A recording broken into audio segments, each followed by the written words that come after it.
जय श्री राम। परम श्रद्धेय स्वामी जी के चरणों में कोटि कोटि नमन। परम श्रद्धेय श्री गुसाई जी के चरणों में कोटि कोटि नमन। अनंत कोटि ब्रह्मांड नायक परात्पर सर्वेश्वर प्रभु श्री रामचंद्र जी के चरणों में कोटि कोटि नमन। सभी प्रेमी भक्तों को मेरा बहुत बहुत प्यार, बहुत बहुत आशीर्वाद। श्री राम जय राम, जय जय राम। श्री राम जय राम, जय जय राम।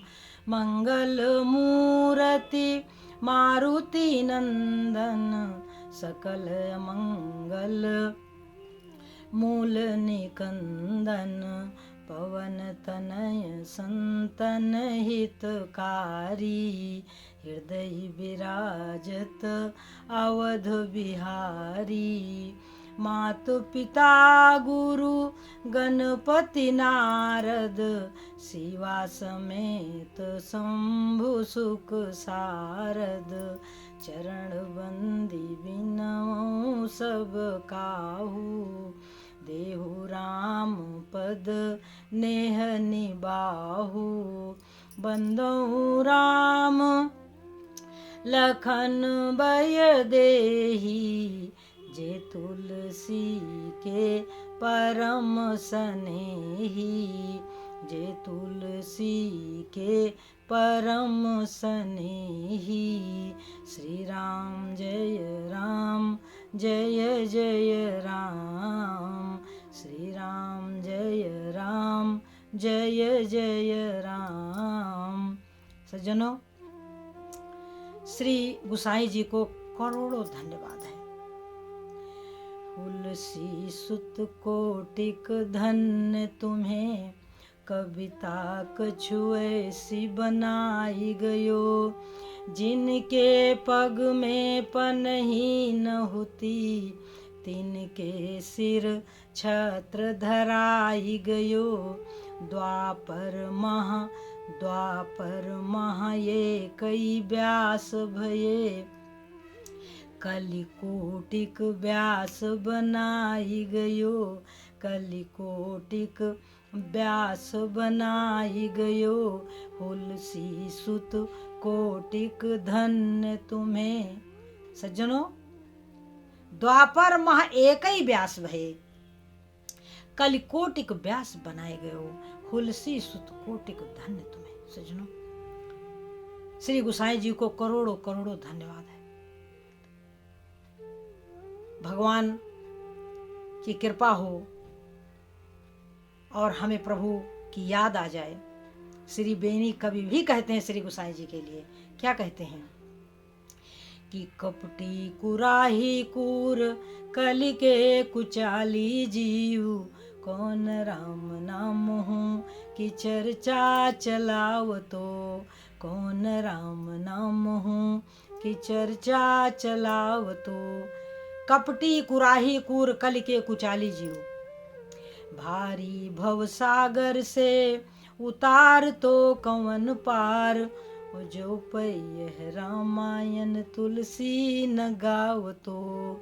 जो पै रामायण तुलसी न गावतो। वेद मत सोधि सोधि सोधि के पुराण सबे। और संतन को भेद को बतावतो।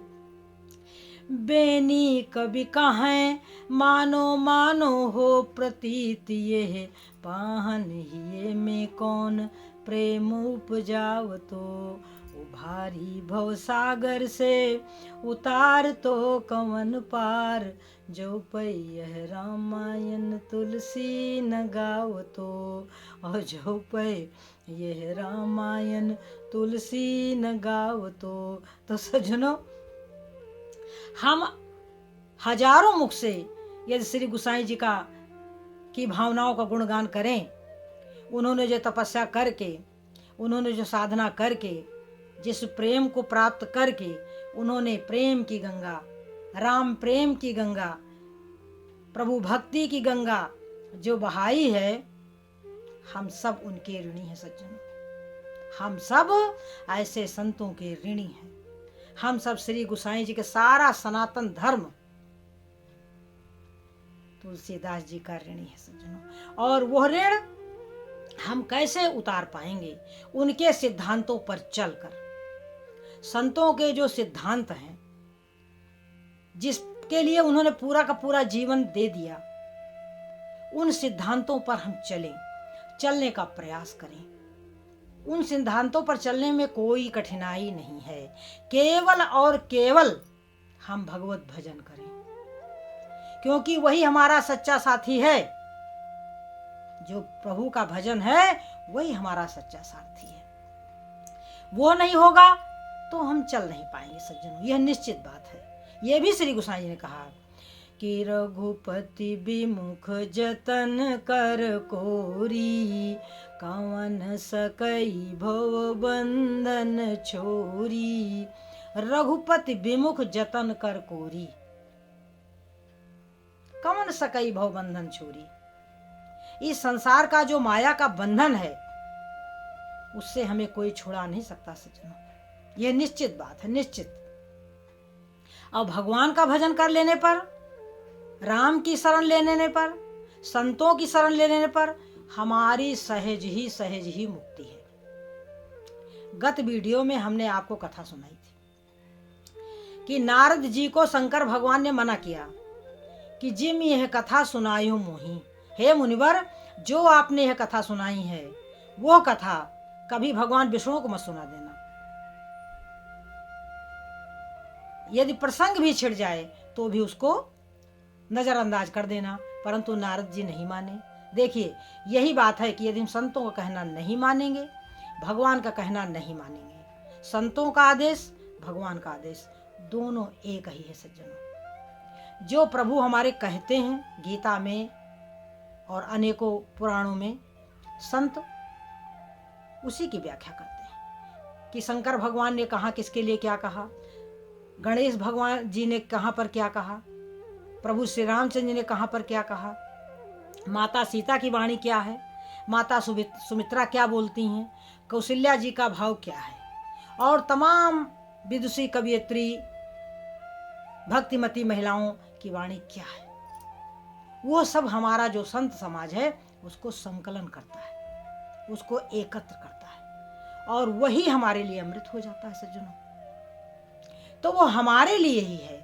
जो ज्ञान है वो सारे संसार में संतों के लिए है। जो संत बनना चाहता है, जो भगवान की भक्ति प्राप्त करना चाहता है, जो अपने जीवन का अपना कल्याण करना चाहता है, उसके लिए वो सारे शब्द हैं। और यदि उनका कहना हम नहीं मानते तो फिर हमारा भी वही हाल होगा जो नारद जी का तो एक क्षणिक था, नारद जी का तो एक क्षणिक था, परंतु हमारे तो पता नहीं कितने जन्म और जीवन बर्बाद हो जाएंगे।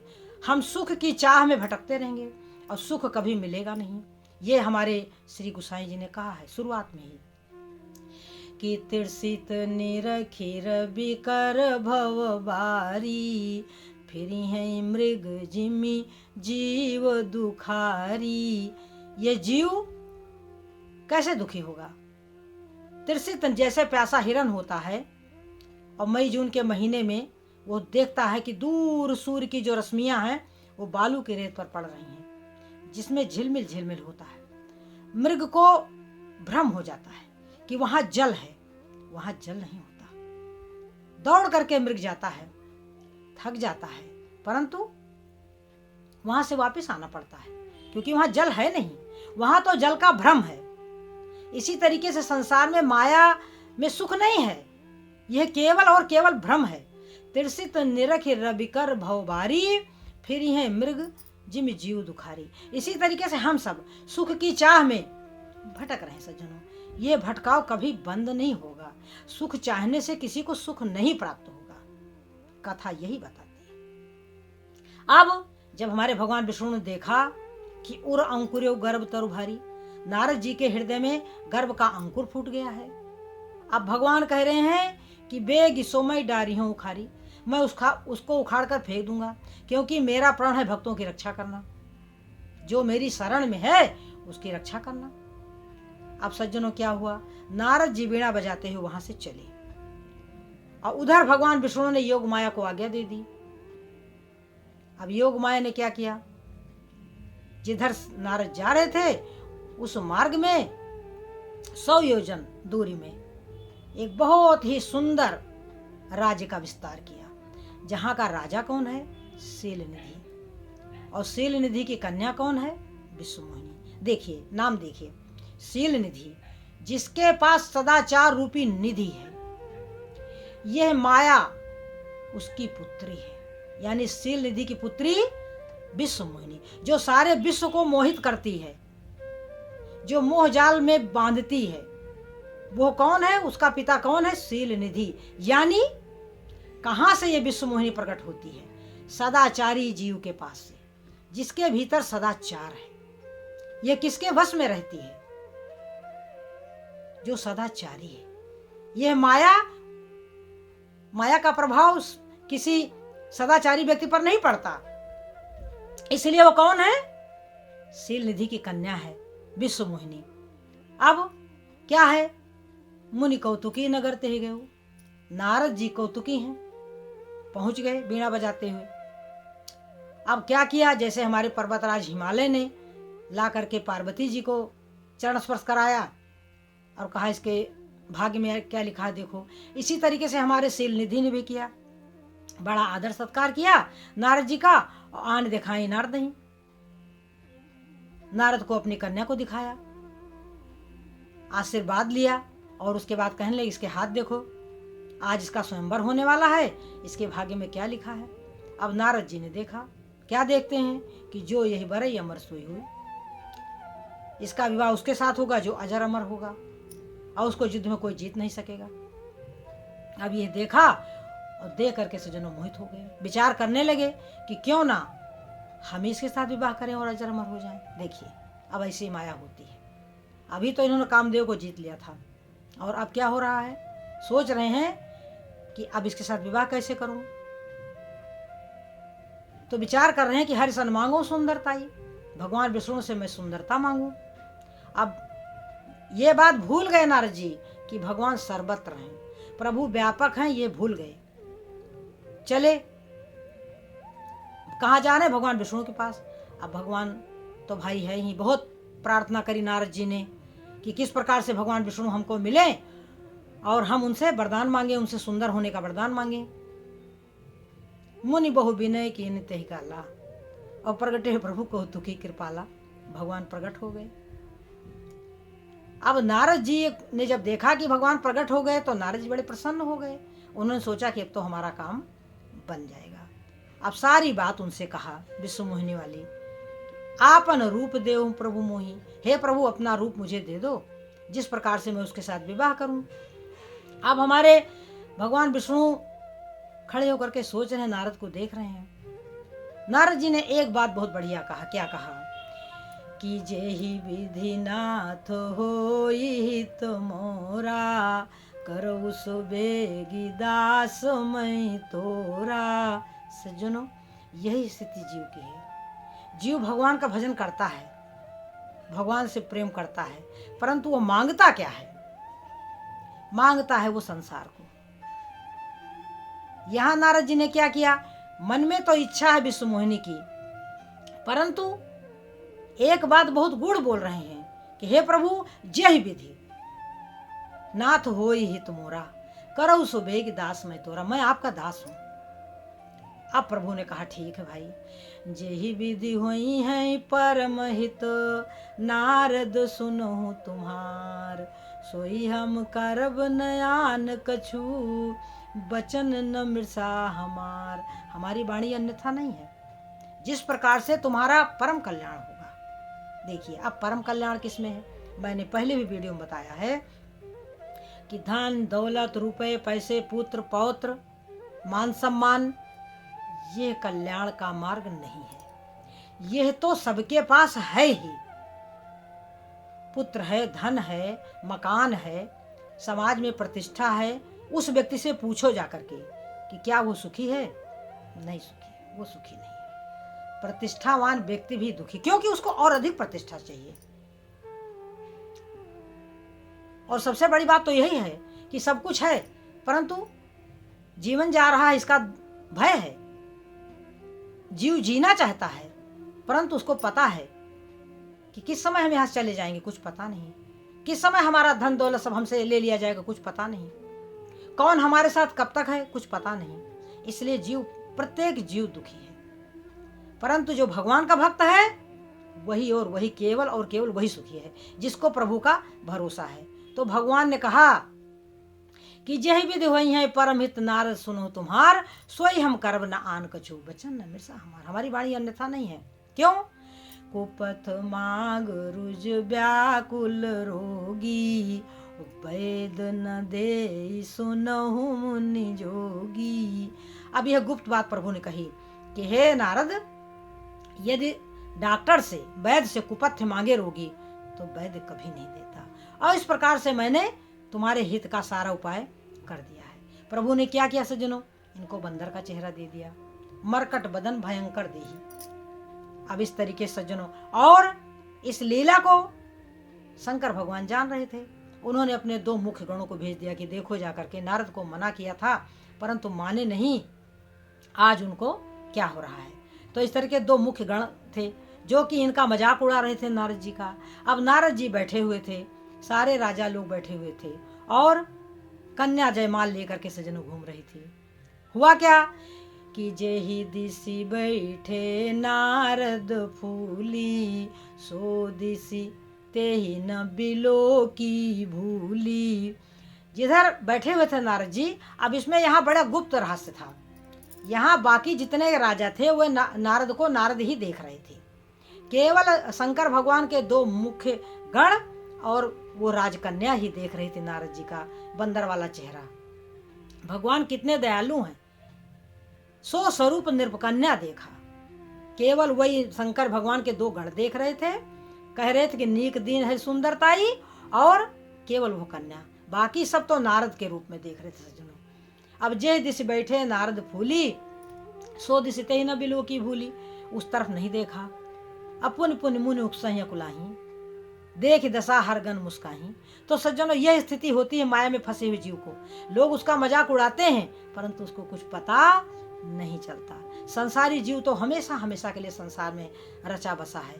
नारद जी तो क्षण भर के लिए उनका मन फंसा था सज्जनों। केवल और केवल उस अभिमान से भगवान उनको निकालना चाहते थे। अब क्या हुआ? राजा का रूप बना करके हमारे भगवान विष्णु पहुंचते हैं और उसी समय विष्णुमुनि भगवान के गले में जयमाल डाल देती है। तो क्या हुआ सज्जनों कि दुल्हन ले गई लक्ष्य निवासा। दुल्हन तो ले गए लक्ष्मी निवास और नृप समाज सब भयो निराशा। जो राज समाज था वो सब तो निराश हो गया। और मुनियति बिकल मोहमति नाठी, ओ मन गिरी गई छूटी जनु गांठी। मानो उनके गांठ से मणि खिसक गई हो।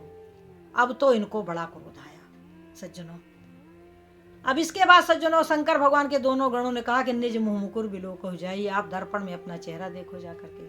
नारद ने जाकर के अपना चेहरा देखते हैं सज्जनों जल में, तो अपने इस चेहरे को देख करके बहुत दुखी होते हैं, बहुत क्रोधित होते हैं सज्जनों। और उसके बाद दोबारा देखते हैं तो नारद वाला चेहरा हो जाता है। परंतु इनका क्रोध जो है सज्जनों कम नहीं हुआ। ये सपद चले कमलापद पाही, ये बहुत तेजी से भगवान विष्णु के लिए चले। अब बीच ही पंथ मिले धनुजारी, बीच में ही हमारे प्रभु मिल जाते हैं। और संगरमा सोई राजकुमारी, साथ में वही कन्या वही राजकुमारी। अब भगवान विष्णु तो कौतुकी है ही हैं, कहने लगे मुनि कहाँ चले बिकल की नहीं, मुनिवर कहाँ जा रहे हैं। अब तो नारद जी का क्रोध जो है और पारा चढ़ गया सज्जनों। कहने लगे नारद कि डाह की परिचय सबका हो, आप सबको ठग ठग करके परख गए हो। भले भवन अब बायन दीना, पाओगे फल आपन कीना। अच्छे घर में तुमने, अच्छे व्यक्ति से तुमने पंगा लिया है। अब ऐसा कह करके सज्जनों नारद ने श्राप दिया है प्रभु को कि बंचो मोहि जवन धर देहा, सोई तन धरो श्राप ममिहा। कपि आकृत तुम कीन हमारी, करिए की सहाय तुम्हारी। और मम अपकार कीन तुम भारी, नार बिरह तुम हो दुखारी। ऐसे 3 श्राप दे करके नारद जब श्राप दे दिया तो भगवान विष्णु ने क्या किया कि जब हरि माया दूरी निवारी और नहीं तहाँ रमान राज कुमारी, ना वहाँ लक्ष्मी जी हैं ना वहाँ राजकुमारी हैं। तब क्या हुआ सज्जनों, तब मुनियति सभी तो हरि चरना और गहे पाई प्रण तारति हरना। त्राही माम करके नारद जी भगवान विष्णु के चरणों में सज्जनों गिर जाते हैं। तो ये है माया का खेल। नारद जी क्षण भर के लिए फंसे, परंतु हम सब संपूर्ण जीवन, एक जीवन क्या सज्जनों, हर एक जन्म में हम माया के चक्कर में पड़े रहते हैं और कुल मिलाकर के दुख भोगते हैं, परंतु वहां से निकलना नहीं चाहते। अब यदि हम उस माया से निकल आए, भगवान का भजन करें, तो हम असली सुख का अनुभव करें। लोग सोचते हैं कि क्या करें, हम क्या संसार का सुख न भोगें। अरे भाई, संसार का सुख क्या हम नहीं भोग रहे हैं? अभी तो भोग रहे हैं। हमारे पास कौन सी सुख की कमी है? तमाम भक्त हुए हैं। राजा अम्बरीश से ज्यादा सुखी दुनिया में कौन था? राजा जनक से ज्यादा बड़ा सुखी कौन था? कितने राजे महाराजे हुए हैं। जो भगवान का भक्त होता है वही सारा सुख भोगता है, क्योंकि अज्ञानी व्यक्ति सुख नहीं भोग सकता सज्जनों। इसलिए भगवान का भजन करें और सदा सदा के लिए सुखमय जीवन जिए सज्जनों। सुखी मीन जहाँ नीर अगाधा और तिम हरि शरण न एको बाधा। तो इस रहस्य को समझें। इसलिए तुलसी सुत कोटिक धन्य तुम्हें, कविता कछु ऐसी बनाए गए। ऐसी रामचरितमानस लिख गए सज्जनों, जिससे युगों युगों तक सबका कल्याण होता रहेगा सज्जनों। ऐसे संतों को करोड़ों करोड़ों धन्यवाद है, उनके चरणों में बारंबार प्रणाम है। जय श्री राम।